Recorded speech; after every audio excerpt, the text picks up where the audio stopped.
10 dan seluruh anggota wakil rakyat dari Komisi 10 yang hadir hari ini, saya mengucapkan apresiasi setinggi-tingginya.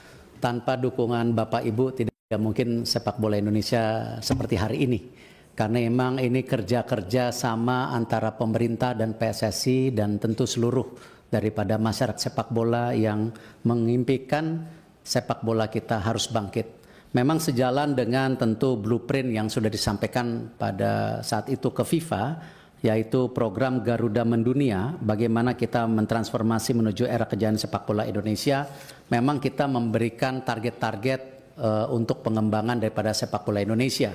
Seperti contoh, kita juga memaparkan kepada FIFA waktu itu bagaimana juga tidak hanya membangun yang putra, tapi juga yang putri, di mana contoh target-targetnya untuk tim putri ini lolos FIFA U17 World Cup tahun 2030, 2031 lolos Olimpiade, 2032 lolos FIFA U20, dan juga lolos Piala Dunia Putri 2035, tahun 2035. Untuk yang putranya seperti ada di data di atas, waktu itu 2031 lolos Piala Dunia, lalu 2033 lolos Piala Dunia U20, 2036 lolos Olimpiade, 2038 lolos Piala Dunia.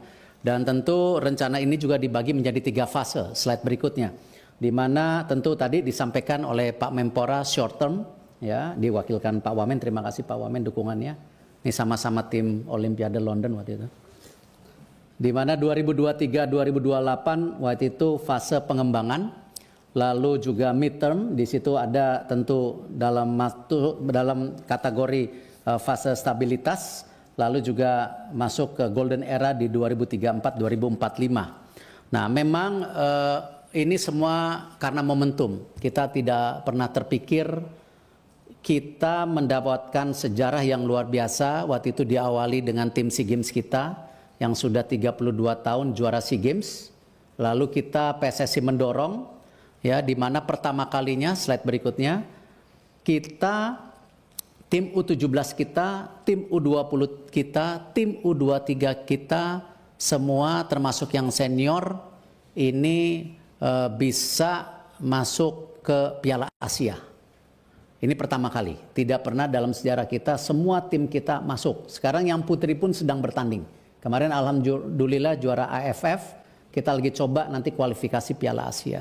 Nah, karena program yang didukung oleh pemerintah dan tentu semua supporter sepak bola, apakah pembelian merchandise, sponsor, ini sebuah momentum yang tidak pernah dipikirkan, terlepas daripada roadmap yang kita sudah paparkan kepada waktu itu kepada FIFA. Slide berikutnya. Nah, di sini sebagai contoh, di mana kemarin di U16 kita juara 3, sehingga kita bisa masuk Piala Asia, dan ini sekarang timnya sedang training camp. Akan ada beberapa pertandingan nanti di UAE, lalu di Saudi. Kalau sampai kita masuk 8 besar di Piala Asia, artinya kita lolos Piala Dunia.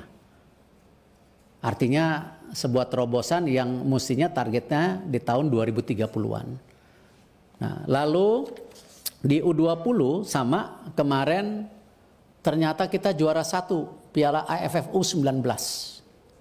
Yang sebenarnya untuk U20 sendiri targetnya sebenarnya lebih rendah dari yang U17.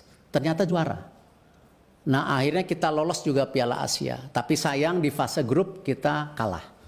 Dan memang ke Piala Dunia itu untuk Piala U20 cukup berat karena 4 besar. Kalau yang U17 8 besar. Nah, tetapi tentu hal-hal seperti ini kita tidak boleh menyerah diri. Karena sebuah kegagalan. Karena U17 kita masih punya potensi. Bahkan kenapa kita juga diskusi hari ini mengenai percepatan naturalisasi, karena prestasi yang luar biasa di tim U23 kita. Next slide. Di mana masuk 4 besar Piala Asia. Jadi ranking 4 di Asia. Sehingga kalau ranking 3 kita langsung ke Olimpiade. Akhirnya karena ranking 4 kita harus bertanding di Prancis melawan Guinea. Sayang kita kalah 2-0. Nah, hal-hal seperti ini yang membuat confidence pemerintah PSSI kenapa tim senior kita ini punya potensi dari anak-anak muda kita seperti Rido, Marcelino yang juara SEA Games, ditambah tadi tim U23 kita dan sisa daripada tim senior kita. Nah, hal ini yang kalau dibilang kita sangat agresif, mohon maaf, tidak lain kita ingin supaya mimpi kita di Piala Dunia bisa tercapai. Dan ini tentu kita masih ada sisa pertandingan 4, di mana nanti lawan Australia tanggal 20 away, lalu 25 lawan Bahrain di Indonesia, lalu tanggal 5 Juni lawan China di Indonesia, 10 Juni lawan Jepang. Kalau kita bisa mendapat 7-9 poin, bukan tidak mungkin kita bisa ranking 2. Ranking 2 artinya langsung lolos Piala Dunia. Tetapi kalau sampai pun kita ranking 3-4, kita masih diberi kesempatan untuk kualifikasi, ya, bergabung dengan 3 grup lainnya yang ranking 3-4 dibagi 2 grup. Nanti ranking satunya lolos Piala Dunia. Nah, ini yang akan dilakukan pada bulan Oktober-November tahun ini. Jadi hal seperti ini mohon maaf, kami dari PSSI tidak bermaksud melakukan sebuah mimpi yang hiperbol. Tetapi ini sesuatu yang real, nyata ada di depan mata kita. Dan ini baik saya rasa untuk bangsa kita juga sejajar dengan bangsa-bangsa besar di dunia. Dan kami tentu perkembangan tim nasional senior ini juga tetap kita lakukan bagaimana terus membangun regenerasi tim nasional melalui program pembangunan usia dini. Yang mungkin pada kesempatan berikutnya, slide berikutnya, saya berharap saya diberi waktu paparan lebih lebar. Kemarin terima kasih para pimpinan Kapoksi sudah hadir. Mungkin tidak fair para pimpinan kalau kita juga tidak mengajak seluruh anggota untuk melakukan FGD. Ya, karena memang kebetulan ada mungkin 30 halaman yang tidak mungkin saya presentasikan saat ini. Dan insya Allah niat baik, nawaitu baik dari bapak-bapak ibu yang hadir kita tidak akan salah gunakan. Ini sekedar memang bagaimana kita memastikan mimpi kita sebagai bangsa